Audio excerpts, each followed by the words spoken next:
ही एका सुनेची हृदयस्पर्शी कथा नक्की ऐका. ऐकून तुमच्याही डोळ्यात पाणी आल्याशिवाय राहणार नाही. घरात सगळेच जण आपापल्या कामात व्यस्त होते. प्रत्येकाची खोली स्वतंत्र होती, त्यामुळे प्रत्येकजण आपापल्या खोलीत होते. नेहमीप्रमाणे आजसुद्धा मी किचनमध्ये काम करत होती. माझी आवरावर चालूच होती. तेवढ्यात मला माझ्या नवऱ्याचा आवाज आला बाहेरून. तो मलाच हाका मारत होता. थोड्या वेळा अगोदरच तो मॉर्निंग वॉकवरून घरी आला होता. त्याचा आवाज ऐकून मी हातातली कामं तशीच बाजूला ठेवली आणि समोर बाहेर गेली तर समोरून तो आत आला. मी त्याला काही बोलणार तेवढ्यात त्याने मला जोरदार कानाखाली मारली. त्याने मला एवढं जोरात मारलं की काही क्षण मला काही समजलंच नाही. माझ्या डोळ्यांसमोर अंधार पसरला आणि मी धाडकन एका कोपऱ्यात जाऊन पडले.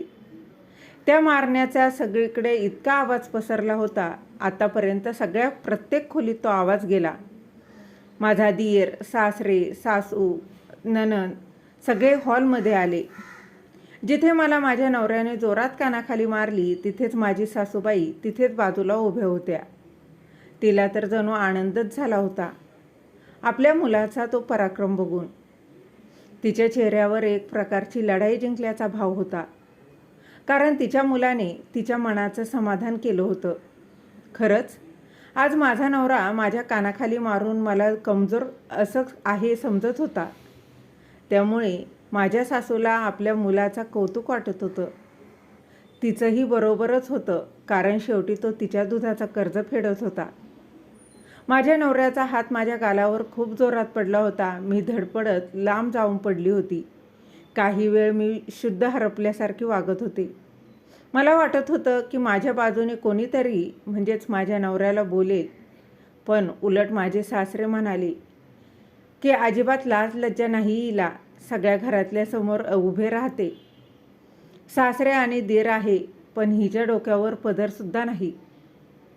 लोक काय म्हणतील, देवा घोर कलियुग आहे कलियुग, असं म्हणत माझे सासरे आल्या पावली परत त्यांच्या खोलीत निघून गेले. माझ्यासोबत या घरात काय घडतं याच्याशी त्यांना काहीही देणं घेणं नव्हतं. त्यांना फक्त त्यांची चिंता की त्यांच्यासमोर त्यांच्या सुनेचा डोक्यावरचा पदर खाली उतरता कामा नये.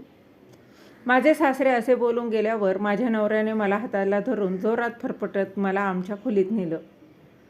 खोलीत आल्यावर त्याने मला जोरात बेडवर ढकलून दिलं.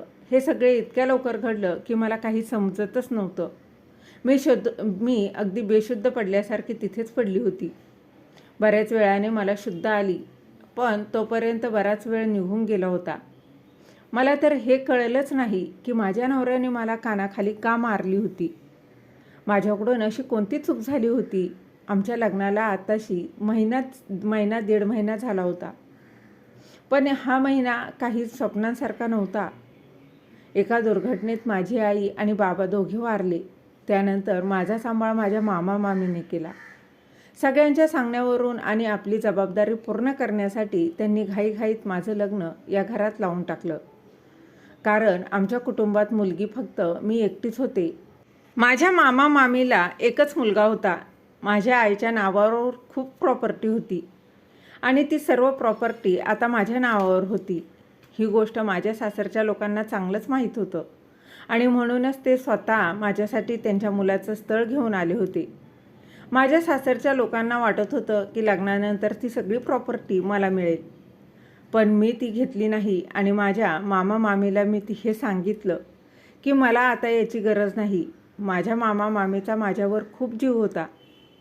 मी ती प्रॉपर्टी घेतली नाही याचाच राग माझ्या सासरच्या लोकांना आला होता. माझ्या नावावर असलेली प्रॉपर्टी माझ्या मामा मामीने अगदी व्यवस्थित सांभाळून ठेवली होती, पण ही गोष्ट मी माझ्या सासरी सांगितली नव्हती. मी लग्न करून माझ्या सासरे आले तर इथे तर माझ्या सासूचे सगळ्या घरावर वर्चस्व होतं. येथे म्हणायला तर 3 पुरुष आहेत, पण सगळे माझ्या सासूची भाषा बोलायचे. बाहेरून माझ्या सासूनं हाक मारली. ती म्हणाली, राणीसाहेब अजून किती वेळ झोपणार आहात? बाहेर या आणि आमच्या जेवणाचं बघा. इथे कधीपासून भूक लागली आहे सगळ्यांना. हे ऐकून रडत डोळे पुसत डोक्यावर पदर नीट करत खाली मान घालून बाहेर आले. मी बाहेर येता समोर माझा नवरा बसला होता. त्याने माझ्याकडं पाहिलं आणि म्हणाला की आता अक्कल आलीच असेल. खबरदार, जर पुन्हा कधी माझ्या आईला कुठलं काम सांगितलंस तर. माझ्याशी गाठ आहे, लक्षात ठेव. माझी आई तुझी नोकर नाही. तुझ्या आईबापाने तुला अजिबात संस्कार दिले नाहीत. माझ्या नवऱ्याचे ते बोलणे ऐकून मला खूप राग आला. असं कुठलं काम मी माझ्या सासूला करायला सांगितलं होतं की त्याची एवढी मोठी शिक्षा मला मिळाली होती. अचानक मला आठवलं की संध्याकाळी माझ्या सासूला चहा प्यायचा होता. तेव्हा मी चहा बनवून त्यांच्या खोलीच्या आत चहाचा कप घेऊन गेली होती. पण माझी सासू तिच्या खोलीत नव्हती. म्हणून मग मी चहाचा कप त्यांच्या खोलीत ठेवून आले होते. त्यानंतर मी किचनमध्ये येऊन पीठ मळत असताना अचानक माझ्या सासूने माझ्याकडे चहा मागितला. पिठाने हात भरले असल्यामुळे मी एवढंच म्हणाले होते की चहा तुमच्या खोलीत ठेवला आहे, तो घ्या. आता हे काम काही फार मोठं होतं का? माझ्या सासूला तिथे जवळपास असलेल्या चहाचा कप देखील घ्यायचं जीवावर आलं होतं. तिने लगेच ही गोष्ट तिच्या मुलाला सांगितली आणि मुलगा एवढा आज्ञाधारक की एवढ्या छोट्याशा गोष्टीवरून लगेच येऊन माझ्या कानाखाली मारली. माझ्या लग्नापूर्वी 1 महिन्यापूर्वी त्याच्या घरात असे कितीसे नोकर चाकर होते की त्याच्या आईचं काम करत नव्हते. घरातून बाहेर जाताना काय झालं असं एक ना अनेक प्रश्न माझ्या मनात उसळी करत होते. आता या सगळ्यांची उत्तरं या लोकांना नाही दिली तर आयुष्यभर मला हे सगळं सहन करावं लागेल. आता माझ्या नसानसात रान उभरला होता. आणि तेवढ्यात माझी सासू म्हणाली, अशी काय खांबासारखी उभी आहेस? जाऊन स्वयंपाक कर. मला अजूनही तिथेच उभी असलेली बघून माझा नवरा माझ्याजवळ येत म्हणाला, आई, मला वाटतं हिला प्रेमाची भाषा कळत नाही. तो मगाचा ट्रेलर होता, आता पूर्ण पिक्चर दाखवतो. आई, जरा तो त्या दरवाजामागे असलेला रोड आणून दे बरं. आज हिला सासरी कसं राहायचं, कसं वागायचं, कसं बोलायचं सगळं काही शिकवतो. माझा नवरा असा बोलून पुढे काय करणार तोच मी पूर्ण ताकदीने त्याच्या कानाखाली जोरदार आवाज काढला. त्यावेळी माझा तो अवतार बघून घरातले सगळेच जण काही क्षण स्तब्ध झाले. तो आवाज काही वेळ संपूर्ण घरात घुमत होता. त्या आवाजाने सगळे शांत झाले होते. मी शांतता मोडत मी म्हणाले की आपल्या आईला काम करायला लावताना तुला लाज नाही वाटत? तुझ्यावर हे संस्कार केले का?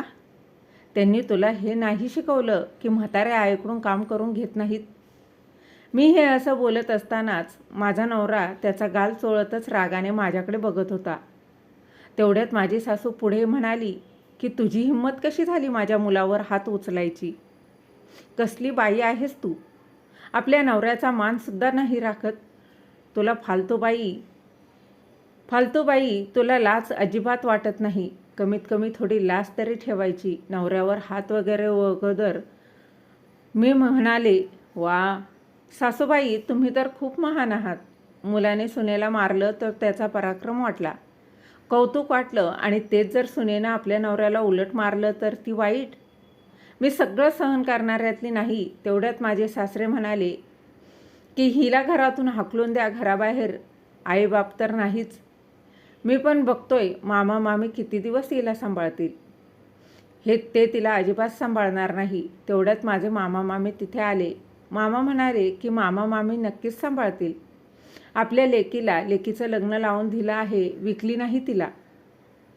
तुमचे एवढी हिंमत कशी झाली माझ्या लेकीवर हात उचलायची? तिला आईवडील नाही याचा अर्थ असा नाही की तुम्ही तिच्याशी कसंही वागाल, काही वाटेल ते बोलाल. माझा मामा बोलत होता आणि मी त्याच्याकडे बघतच राहिले. माझ्या मामा आणि मामीला अचानक तिथे आलेलं बघून सगळेच जण गप्प झाले. माझे मामा म्हणाले की आम्हाला वाटलं की सण जवळ आला आहे, थोडे दिवस आपल्या लेकीला माहेर घेऊन जावं म्हणून आम्ही इथे आलो. पण इथे तर वेगळंच वातावरण आहे. आम्ही आमची मुलगी तुमच्याकडून मार खायला नाही दिली. तेवढ्यात माझे सासरे म्हणाले, नाही, असं काही नाही. तुमचा काहीतरी गैरसमज होतोय. असं म्हणत असतानाच माझ्या मामाने हात वर केला आणि म्हणाले की आम्ही आमची मुलगी घेऊन जातोय. आता आपली भेट कोर्टात होईल. हिला बिना आईबापाची समजून तुम्ही सगळ्यांनी खूप मोठी चूक केली होती. आम्ही लोकांचं ऐकून आमच्या मुलीत अगदी घाईघाईत लग्न केलं. माझी सासू म्हणाली, हो हो, घेऊन जा लगेच हिला. जा, लग्न झालेली मुलगी घरात ठेवायची म्हणजे काय सोपं आहे का? ते ओझं घरात किती दिवस ठेवणार आहे ते बघते मी. लोकांना हे सांगाल की मी आपली मुलगी नवऱ्याच्या कानखाडीत मारते. मग माझी मामी म्हणाली की लोक काय म्हणतील याचा मला काही फरक पडत नाही, पण आता आमची मुलगी या घरात एक क्षणही राहणार नाही. असं म्हणत त्यांनी मला माझे सामान पॅक करायला सांगितलं आणि त्या क्षणी मला घेऊन निघून गेले. त्यानंतर बऱ्याच दिवसांच्या प्रयत्नानंतर मला त्या घरातून सुटका मिळाली. आता मी माझं शिक्षण पूर्ण करत होते. जोपर्यंत मी माझ्या स्वतःच्या पायावर उभी राहत नाही तोपर्यंत माझ्या मामीने माझ्या लग्नाचा विषयसुद्धा काढायचा नाही असं ठरवलं. नवऱ्याने कधीही बायकोवर हात नाही उचलायला पाहिजे आणि बायकोला मारून कुठला पुरुष महान होतो. आणि सगळ्यात महत्त्वाचं तर मित्र आणि मैत्रिणींनो, बायकोने पण नवऱ्याचं सहन केलं नाही पाहिजे. वेळेतच तिच्यावर होणाऱ्या अन्यायाविरुद्ध तिने आवाज उठवला पाहिजे. यावर तुमचं काय मत आहे? कमेंटमध्ये नक्की सांगा. कथा आवडली तर कथेला लाईक शेअरसुद्धा करा. धन्यवाद.